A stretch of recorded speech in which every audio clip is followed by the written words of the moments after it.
Vamos a mais uma questão polêmica nesse período de pandemia. A empresa pode demitir por justa causa o empregado que se recusa a utilizar máscara no ambiente de trabalho? A resposta para essa pergunta é depende. Alguns pontos precisam ser analisados antes que a empresa aplique uma justa causa ao trabalhador. O primeiro ponto que a gente deve analisar: a obrigação de utilização da máscara deve ser taxativa.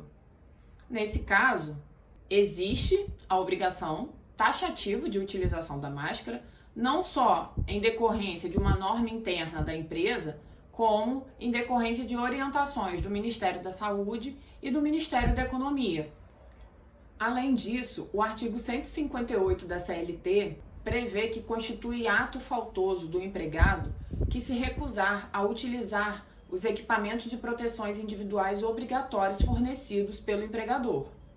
Uma outra questão importante que deve ser analisada é a proporcionalidade da aplicação da penalidade.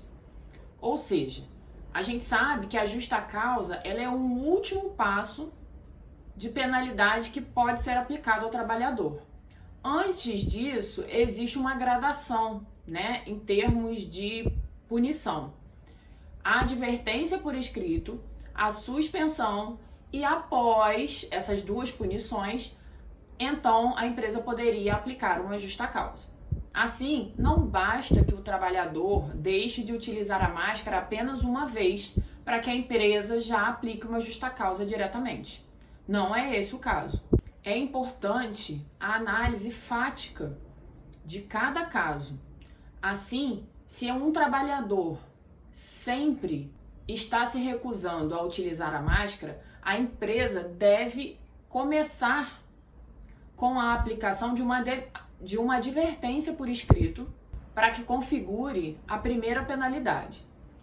Em segundo lugar, repetindo a conduta de se negar a utilizar a máscara no ambiente de trabalho, o trabalhador deve ser suspenso de 1 a 3 dias, com o consequente desconto desses dias, no seu salário.